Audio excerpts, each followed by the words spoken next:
কোথায় ছিলে নীতি? মায়ের প্রশ্ন শুনে দাঁড়িয়ে গেল নীতি। চুপি চুপি বাড়ি ঢুকছিল সে। নাহিয়ান এখনো বাইরেই আছে, কিছুক্ষণ পর সেও ঢুকবে। একসাথে আসলে কারো নজরে পড়লে সমস্যা। কোথায় আবার? এই তো বাগানে। আমাকে মিথ্যা বলছো? ওখানে তোমাকে পাইনি। নীতি মাথা নিচু করে দাঁড়িয়ে রইল। বলবে কি এখন? এই রাতে কোথায় গিয়েছিলে নীতি? মায়ের শান্ত কণ্ঠ শুনে হাত পা ঠান্ডা হতে লাগলো নীতির। মায়ের এই কণ্ঠের সাথে পরিচিত সে, এখনই ঝড় উঠবে। আমার সাথে গিয়েছিল আন্টি। নাহিয়ানের কথা শুনে চমকে উঠল নীতি। নাহিয়ান এসে জোহরার সামনে দাঁড়ালো। জোহরা অবাক হয়ে জিজ্ঞেস করলো, তোমার সাথে? হ্যাঁ, আসলে প্রীতি আর আনাফের জন্য গিফট কেনার ছিল। ওদেরকে তো নীতি ভালো চেনে, তাই আর কি। জোহরা কিছু একটা ভাবলেন, অতঃপর বুকে হাত গুজে জিজ্ঞেস করলেন, ও, তাহলে কি গিফট কিনলে? নীতি আর চোখে নাহিয়ানের দিকে তাকালো। সে আমতা আমতা করতে করতে বলল, টাকা ভুলে রেখে গিয়েছিলাম, দামাদামি করে এসেছি, কাল গিয়ে নিয়ে আসবো। জোহরা এক দৃষ্টিতে তাকিয়ে রইলেন নাহিয়ানের দিকে। নাহিয়ান অসহায়ভাবে দাঁড়িয়ে রইল। এদিকে নীতিও হাঁসফাঁস করছে। কিছুক্ষণ পর নীতির দিকে তাকিয়ে বললেন, কোথাও গেলে জানিয়ে যেও মা, আমি টেনশন হয়। নীতি মাথা নাড়ল।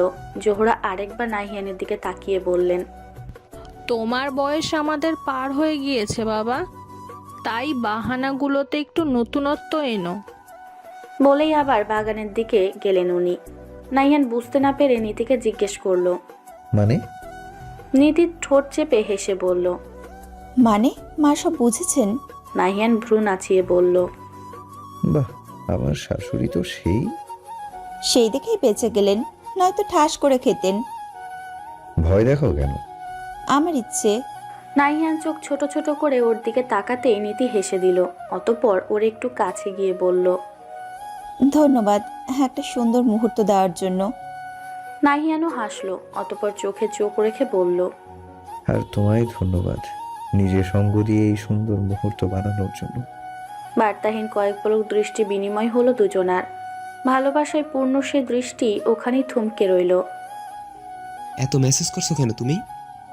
এমনই বোর হচ্ছিলাম। আমার পছন্দ না মেসেজে কথা বলা। তাহলে কলে আসেন। কারণ?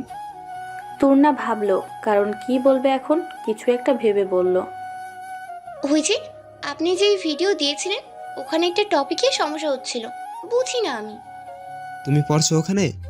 তুর্না বুঝলো আরহাম অবাক হয়েছে। কিচ্ছু করে নেই এখন, তাই আর কি। বেশ কিছুক্ষণ পর রিপ্লাই এলো, আমাকে স্ক্রিনশট দাও, আমি ভয়েসে পাঠিয়ে দিব। তুর্না আর কিছু বলল না। ভীষণ শুনতে ইচ্ছে করছে তার মানুষটাকে। আচ্ছা, হঠাৎ এমন হবার কারণ কি? নাহিয়ান? রাদিয়ার আওয়াজ শুনে ওর দিকে তাকালো নাহিয়ান। রাত 8টা। একটু পরই শুরু হবে প্রীতি আর আনাফের বিয়ে। নিচে নামছিল সে। এমন সময় রাদিয়া ডাকলো। ভ্রুকুচকে জিজ্ঞেস করলো, কিছু বলবে? আপনার পছন্দ করা লাল শাড়ি পরেছি, কেমন লাগছে? নাহিয়ান ভরকে গেল। এই মেয়ে এমন কেন? ভালো। শুধু ভালো? বলেই ওর দিকে এগিয়ে আসতে নিলেই শাড়িতে পা বেঁধে পড়ে যেতে নিল সে। নাহিয়ান তৎক্ষণাৎ ওর একটা হাত শক্ত করে ধরে পড়া থেকে বাঁচালো। হুট করে এভাবে পড়ায় নাহিয়ান তাল সামলাতে পারল না। ফলস্বরূপ রাদিয়া ওর বেশ কাছাকাছি এসে পড়েছে। করিডোরের দিকে ছিল তারা। উপরে এখন তেমন কেউ নেই, সবাই নিচে। তাই ভেবে লম্বা নিঃশ্বাস ফেলল নাহিয়ান। হয়তো নীতি দেখলে কি যে হতো, কিন্তু কথাই বলে না, যেখানে বাঘের ভয় সেখানেই সন্ধ্যা হয়। এমনটাই হয়েছে নাহিয়ানের ক্ষেত্রে। নীতি সেই মুহূর্তে উপরে আসছিল। ওদেরকে এভাবে দেখেই দাঁড়িয়ে গেল ও। ওকে দেখা মাত্রই নাহিয়ান রাদিয়ার হাত ছেড়ে দূরত্ব নিয়ে দাঁড়ালো। নাহিয়ানের এমন ছিটকে সরে যাওয়ায় রাদিয়া আবার পড়ে যেতে নিলেও নিজেকে সামলে নিল। একবার নাহিয়ানের দিকে তাকিয়ে ওর দৃষ্টি অনুসরণ করে নীতির দিকে তাকালো। তড়িঘড়ি করে বলল, নীতি আপু, তুমি যেমন ভাবছো তেমন কিছুই নয়। আসলে আমি শাড়িতে পা বেজে পড়ে যাচ্ছিলাম, আর তখন নাহিয়ান ধরলো আমায়। নীতি কিছু না বলে ওদের কাছে আসলো। রাদিয়ার সামনে দাঁড়াতেই রাদিয়া আবার বলতে লাগলো, সত্যি বলছি আপু।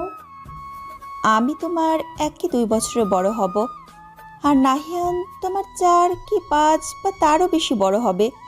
তাহলে আমায় আপু, তাকে ভাইয়া বলো না কেন? রাদিয়া ভরকে গেল, কিসের মধ্যে কি প্রশ্ন। না মানে উনি অপরিচিত তাই।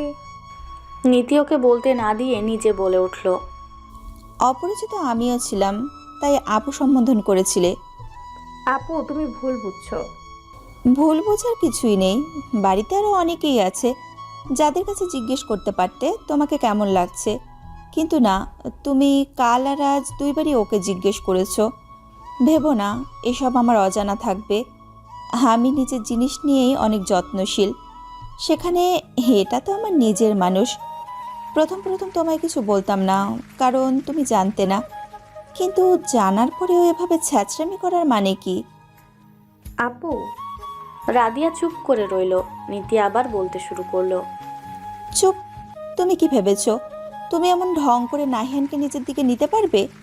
তাহলে বলে দেই, ভুল। নাহিয়ান আমি থাকি বা না থাকি, আমার অনুপস্থিতিতেও কোনো মেয়েকে ভিন্ন নজরে দেখবে না। তাই আমাকে এটা বলার প্রয়োজন নেই যে এখানে কি হয়েছিল, কেননা আমি জানি নাহিয়ান এমন কিছু কখনো করবে না যাতে তার নীতি কষ্ট পাক। আর রইল তোমার কথা, মেয়েদের চরিত্র এমন হওয়া উচিত নয় যেখানে তোমাকে আমার ছ্যাচরা বলে সম্বোধন করা লাগে। আশা করি তোমার ছোট্ট মাথায় এসব ঢুকেছে। আর এই শাড়িটা নাহিয়ান নয়, আমি পছন্দ করে তোমায় দিয়েছিলাম। খুব তো ওর পছন্দের জিনিস কিনতে চেয়েছিলে, এখন আমার পছন্দই ওর পছন্দ। আজকের কথাগুলো মাথায় থাকলে নেক্সট টাইম অন্যের জিনিসে আশা করি নজর দেবে না। রাগে অপমানে ধপাধপ পা ফেলে নিচে গেল রাদিয়া। নাহিয়ান অবাক হয়ে বলল। একটু আগেই তো উষ্টা খেয়ে পড়ছিলে, এখন এত জলদি নামছো কি করে? নীতি দাঁত কিড়মির করে জিজ্ঞেস করলো।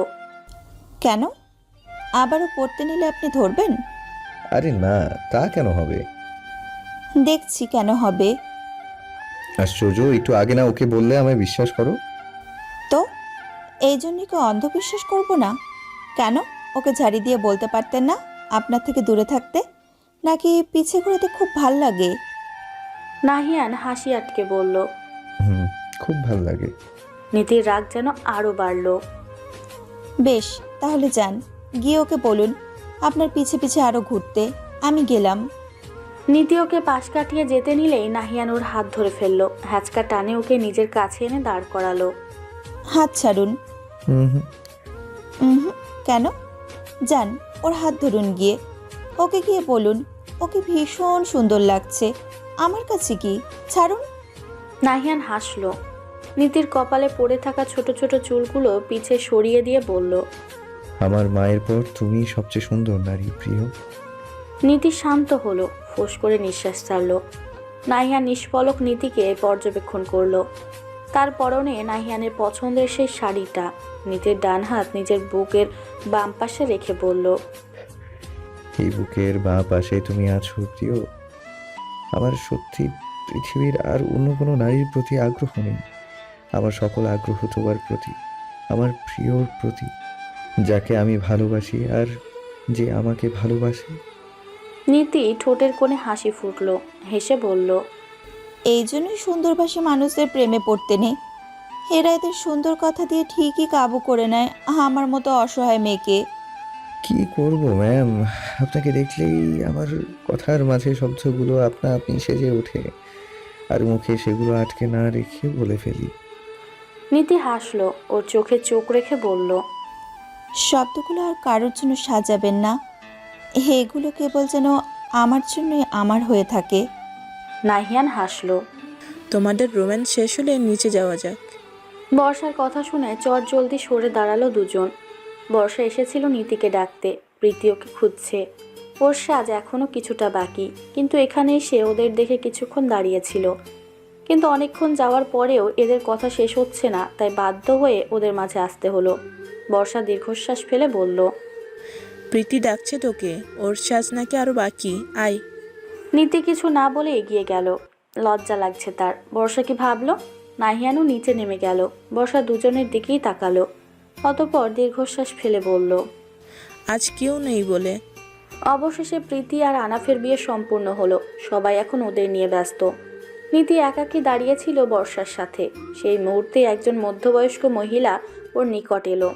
নীতির দিকে তাকিয়ে জিজ্ঞেস করলেন। তোমার নাম কি মা? নীতি। মহিলা হেসে আবার জিজ্ঞেস করলেন। বিয়ে হয়েছে? নীতি ভড়কে গেল। এসব কি প্রশ্ন? তবুও হাসার চেষ্টা করে বলল। না, কিন্তু মহিলা ওকে কিছু বলতে না দিয়ে বললেন। আলহামদুলিল্লাহ। তোমার বাবা মা কোথায়? এসেছেন নাকি তুমি একা? আচ্ছা, তোমার নাম্বার দিও। নাম্বার কেন? মহিলা হেসে বললেন। আমার ছেলের জন্য আসলে মেয়ে খুঁজতেছি। তুমি তো বাড়ি মিষ্টি, তাই আর কি। তোমার বাবা মার সাথে কথা বলতাম। নীতি অবাক হয়ে তাকিয়ে রইল। এই কি আবার? কিছু বলবে তার আগেই নাহিয়ান পাশে এসে দাঁড়ালো। তাকে হেসে বলল। ওর তো বিয়ে ঠিক হয়ে গিয়েছে আন্টি। মহিলা অবাক কণ্ঠে শুধালো। কি বলো? হ্যাঁ, আমার সাথেই হয়েছে। অতঃপর নীতির দিকে কড়া দৃষ্টিতে তাকিয়ে বলল। এটা বলতে খুব কষ্ট হচ্ছিল, তাই না? সিরিয়াস মুহূর্তেও নাহিয়ানের কথা শুনে হাসি পেল নীতির। ঠোঁট চেপে মাথা নিচু করে হাসি আটকালো সে। ভদ্র মহিলা কিছুক্ষণ আফসোস করে বর্ষার দিকে তাকালেন। বর্ষা ঢোক গিলল। তিনি হেসে জিজ্ঞেস করলেন। তোমার নাম কি মা? জি বর্ষা। তুমিও বাড়ি মিষ্টি। তোমার বাবা মা এসেছেন? বর্ষা মাথা নাড়ল। ও, তোমারও তো বিয়ে ঠিক হয়নি, তাই না? এবারও বর্ষা ডানে বামে মাথা নাড়ল। ভদ্র মহিলার হাসি আরো চওড়া হলো। তোমার বাবা, তোমার মায়ের নাম্বারটা দিও তো তাহলে। বর্ষা কিছু বলবে তার আগেই হুট করে রাদীপ এসে বলল। ওর বিয়ে ঠিক নেই, বিয়ে হয়ে গেছে। বর্ষা, নীতি আর নাহিয়ান চমকে তাকালো। বর্ষা রাদীপের দিকে তাকিয়ে জিজ্ঞেস করলো। কি? ভদ্র মহিলা সন্দিহান দৃষ্টিতে তাকিয়ে বললেন। ও, হাজব্যান্ড কোথায়? রাদীপ ওর হাত ধরে বলল। এই যে আমি, এভাবে বিয়ে বাড়িতে মেয়ে না খুঁজে বিজ্ঞাপন দিলেই পারেন। যান, খাবার খেয়ে নিন, আমিও আমার বউকে নিয়ে যাই। বলেই বর্ষাকে নিয়ে এগিয়ে গেল। বর্ষা এখনো শকের মাঝে আছে। এটা স্বপ্ন নাকি সত্যি? বর্ষা আর রাদীপ একটু দূরে যেতেই নীতি ওদের পিছু ছুটল। ভদ্র মহিলাটি অসহায় চোখে নাহিয়ানের দিকে তাকাতেই নাহিয়ান ভরকে গেল। এখন কি ওকে জিজ্ঞেস করবে তোমার নাম কি মা? পরক্ষণেই মাথা ডান বাম করে ঝেড়ে মেকিয়ে হাসল। মহিলাটি কিছু বলার আগে সে ঝটপট বলে উঠল। আসি আন্টি। বলেই সেও চলে আসলো ওদের পিছু। মহিলাটি বিড়বিড় করে বলে উঠল। যে পরিস্থিতি দেখতেছি, আমার ছেলের জন্য মেয়ে তো পাবো না। না না, জলদি মেয়ে খুঁজতে হবে। রাদীফের দিকে কড়া দৃষ্টিতে তাকিয়ে আছে নীতি। ওর পাশেই দাঁড়িয়ে আছে বর্ষা। বিস্ময়ের রেশ এখনো কাটেনি তার। নাহিয়ান রাদীফের পাশে একটা চেয়ার নিয়ে বসে আছে, আর রাদীফ সে মনের আনন্দে বসে বসে শীষ বাজাচ্ছে। তুমি ওই আন্টিকে কি বললে? কি বললাম? তুমি বর্ষার জামাই হও? অবশ্যই। বিয়ে কবে হলো তোমাদের? তুই তো দিয়েছিলি। নীতি চমকে উঠে বলল। মানে? মানে আবার কি? ছোটবেলায় তো রান্নাবাটি খেলার সময় আমাকে ওর জামাই বানিয়ে তোর ঘরে গেস্ট হিসেবে এনেছিলে, মনে নেই? নীতি থতমত খেলো, তেজি কণ্ঠে শুধালো। ওটা খেলা ছিল। আমি সিরিয়াসলি নিয়ে নিয়েছি, কিছু করার নেই। নীতি হতাশ হলো। চেয়ার টেনে নিজেও এবার বসে পড়ল। আশেপাশে চেয়ারের ছড়াছড়ি। বর্ষাকে একইভাবে দাঁড়িয়ে থাকতে দেখে নীতি আরেকটা চেয়ার টেনে ওকে বসিয়ে দিল। এবার হয়তো বর্ষার বিস্ময় কাটল। নীতির দিকে একবার তাকিয়ে আবার রাদীফের দিকে তাকালো। মজা নিও না তো ভাইয়া। রাদীফ এবার সোজা হয়ে বসলো। তুই আর না মান, তোর এই বান্ধবীকে আমি বুঝজ্ঞান হবার পর থেকেই পছন্দ করি। এখন তুই মজা হিসেবে নিবি নাকি সিরিয়াসলি তোর ব্যাপার? নীতি এবার নাকমুখ কুচকে বলল। ছি, লজ্জা করে না? বোনকে এভাবে পছন্দ করার কথা বলছো, আবার তারই বান্ধবীর কথা বলছো। সেদিন ছাদে তোরা দুইজন যে আমি আর ভাইয়া উপস্থিত থাকা সত্ত্বেও কি করেছিলে সেটা মনে করিয়ে দিব। আমরা তো তোকে তাও সুযোগ দিয়েছি। নাহিয়ান গলা ঝেড়ে উঠে দাঁড়ালো। নীতিকেও টেনে দাঁড় করিয়ে বলল। চলো এখান থেকে, বর্ষার ব্যাপার বর্ষাকে বুঝতে দাও। আরে কিন্তু। নীতি কিছু বলার সুযোগ পেল না। তার আগেই নাহিয়ান ওকে নিয়ে হাঁটা শুরু করলো। বর্ষা ওদের যাওয়ার পানে কিছুক্ষণ তাকিয়ে রইল, পরক্ষণে নিজে উঠে চলে গেল। রাদীপ বাধা দিল না। আপাতত বিষয়টা কেমন যেন হয়ে গিয়েছে, তাই ওকে একটু ভাবার সময় দেওয়া উচিত। আজব, আমায় এখানে আনলেন কেন? কথা বলছিলাম তো। এত কথা কিসের তোমার? আরে আমায় জানতে হবে না সব? জেনে কি করবে? আগে বর্ষাকে জানতে দাও। তুমি যদি নিজেই সব প্রশ্ন করে ফেলো তাহলে বর্ষা কি করবে? ওদের নিজেদের একা একা কথা বলা উচিত। যেমন পরিস্থিতি হলো, এতে বর্ষা এখনো হয়তো অস্বস্তিতে আছে। এখন ওর হয়ে তুমি সব বলে দিলে ও কিছুই বলবে না, পরে বর্ষা স্বাভাবিক হবে না।